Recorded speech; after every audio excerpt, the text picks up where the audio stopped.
अभी देखिए 2000 में, मार्च 2000 में सपोज किसी ने एक एसआईपी स्टार्ट की किसी टेक्नोलॉजी के फंड में, तो उस टाइम पे काफी टेक्नोलॉजी का बूम था, काफी टेक्नोलॉजी के फंड भी लॉन्च हुए थे। अगर वो 10 रुपए की एनएवी से फंड स्टार्ट हुआ था और किसी ने अनफॉर्चुनेटली तभी वो एसआईपी स्टार्ट की, उसके बाद से मार्केट, आप सभी को मालूम है कि डॉट कॉम बस्ट हुआ था, मार्केट एकदम क्रैश हुआ था, 6000 से लगभग 2700 का मार्केट आ गया था। आपने अनफॉर्चुनेटली आईटी वाली कोई स्कीम में एसआईपी स्टार्ट किया, तो जो एसआईपी आपकी 10 रुपए से स्टार्ट हुई थी, वो धीरे धीरे धीरे धीरे गिरते गिरते गिरते उसका जो एनएवी आ गया था, लगभग कुछ 18 से 20 महीने में उसका एनएवी आ गया था 2 रुपए 15 पैसे का। तो आपके माइंड में ये शंका होगी, भाई मैंने जो 10 रुपए से एसआईपी स्टार्ट की थी, 10-10 हजार रुपए हर महीने डाल रहे थे, तो आपने 20 महीने में 2 लाख रुपए डाल दिया, और वो 2 लाख की वैल्यू होगी 99,000 रुपीज, बिकॉज आपने जो एसआईपी स्टार्ट करे थे वो 10 पे भी पैसा डाला, 7 रुपए 80 पैसे में भी पैसा डाला, 6 रुपए में भी डाला, 5 रुपए में भी डाला, 4 रुपए में भी आपने डाला, 3 रुपए में भी एसआईपी की, और आपका 2 रुपए में भी आपने एसआईपी किया, तो आपकी जो वैल्यू होगी टोटल, इतने यूनिट्स आपको मिले कि आपकी जो 2 लाख की इन्वेस्टमेंट की वैल्यू सिर्फ 99,000 की आ गई। तो कोई भी आदमी वो 20वें महीने में बाहर निकल गया होगा वो स्कीम छोड़ के, तो उनको 2 लाख के बदले 99,000 ही मिला होगा। तो ये एक स्कीम गलत सिलेक्ट हुआ हुआ, ऐसा आपके माइंड में भी डाउट आ रहा होगा। अभी आगे बढ़ते हैं दोस्तों। आप जानते हैं 2001 में जब ये हम 2 रुपए का रेट देख रहे थे, उसके बाद से लेकर आने वाले लगभग 1.5-2 साल तक ये 2 रुपए की रेंज में ये फंड की वैल्यू रही थी। तो इसकी जो एनएवी थी वो लगभग 2, 2.25, 3 रुपए के बीच में घूमती रही, 1.5 से 2 साल कोई मूवमेंट नहीं था, पर आपने एसआईपी अपना चालू रखा। तो आपकी वो पिछले, मैंने स्लाइड में आपको दिखाया कि ये 20 किस्तों में 2 लाख रुपए इन्वेस्ट हुआ था, यहाँ पे 40 किस्तें हो गई, तो 40 किस्तों में आपका अभी वैल्यू हो गया 3 लाख रुपए का। अब अभी भी 1 लाख के नुकसान में, बिकॉज मार्केट का एनएवी तो 2 रुपए 65 पैसा ही है, राइट। तो भी आप नुकसान करते अगर आप यहाँ पे भी एग्जिट कर लेते तो, राइट। पर अगर किसी कस्टमर ने वो एसआईपी को कंटिन्यू किया, और आप देखेंगे 2006 में लगभग 6 साल के बाद वो एनएवी 10 रुपए की वापस बढ़ के 10 रुपए पे वापस आई, तो लोगों ने राहत की सांस ली कि चलो जो 10 रुपए की एनएवी थी, मैं इन्वेस्टमेंट उसमें करता आ रहा हूँ, और आज वो वापस 10 रुपए की आ गई। तो आप कुछ अनुमान लगा सकते हैं कि वो वैल्यू क्या होगी होगी उस एसआईपी की। मैं आपको दिखाता हूँ।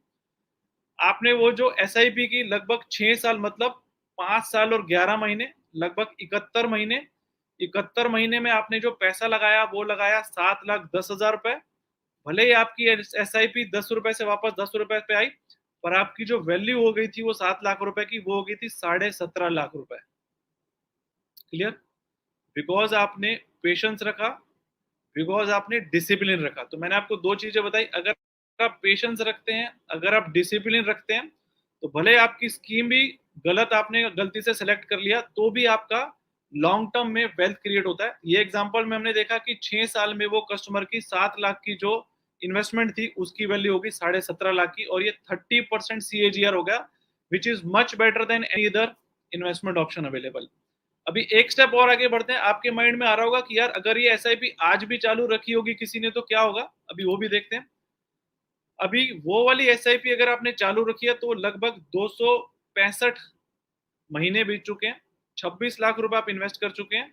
तो 26 लाख रुपए अगर किसी ने इन्वेस्ट किए होंगे एसआईपी में, तो 26 लाख की कीमत आज होगी लगभग 4,18 लाख रुपए, राइट। बिकॉज वो एनएवी उस फंड की आज जो 2 रुपए थी वो बढ़ के अभी 162 हो गई है पिछले 22 सालों में।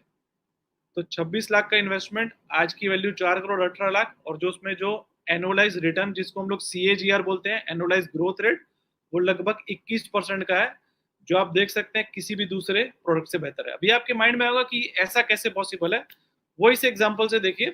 बिकॉज एसआईपी में क्या होता है, आप हर मार्केट में यूनिट्स परचेज करते रहते हैं। तो जो 10,000 रुपए आपने एनएवी 10 रुपए की, तो आपको 1,000 यूनिट मिले। जैसे जैसे आपका एनएवी गिरता है, वैसे वैसे आपके यूनिट्स ज्यादा आने लगते हैं, राइट।